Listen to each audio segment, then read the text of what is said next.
En ce moment, je suis en quatrième année à Saint-Étienne et j'ai fait 3 ans à Lorient avant en fait. Donc j'ai passé mon BMAP, etc. Et j'avais envie de voir une autre manière de bosser, une autre ville, etc. Du coup, j'ai fait des concours et j'étais prise à Saint-Étienne, même si c'était pas forcément la ville où je voulais aller, mais j'avais vraiment très envie de voir une autre manière de bosser, donc j'y suis allée. Et toi, pourquoi tu avais décidé de venir à Lorient à la base? La politique de ma prépa, c'est on tente des écoles un peu partout.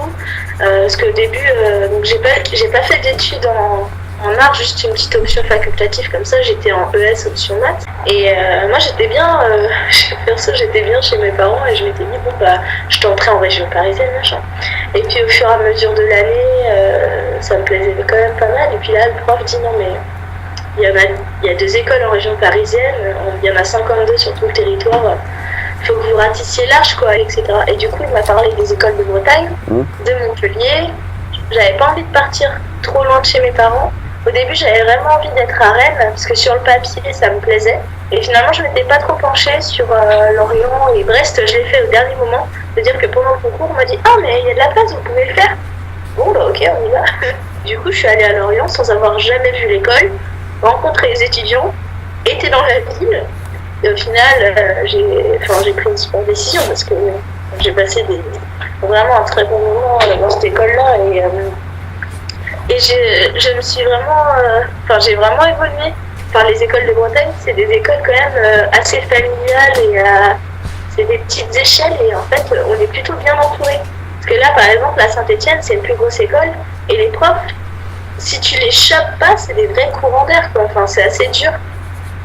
Et au final, c'est plutôt bien d'avoir fait cette progression, c'est-à-dire au début d'être bien encadré, des profs qui te suivent et qui, quand ils voient que tu mollis un peu, ils viennent te chercher. Alors que là, ils te voient pas, tant pis quoi.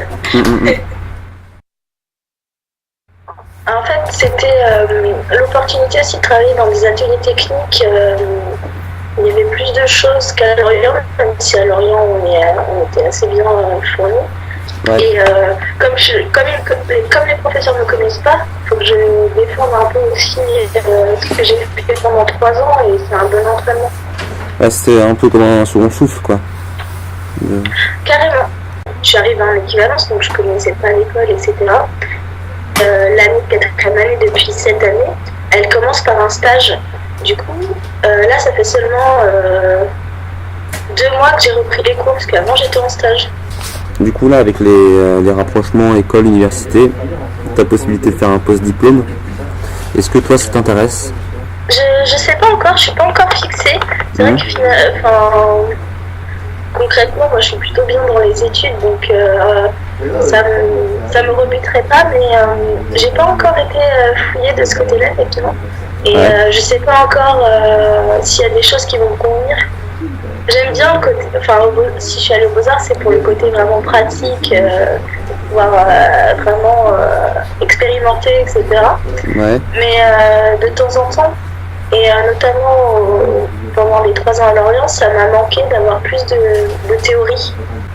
C'est vrai qu'au niveau des post-diplômes, je me suis pas penchée sur la question, mais il faudrait peut-être, parce que là je suis en 4e année, presque à la fin de l'année.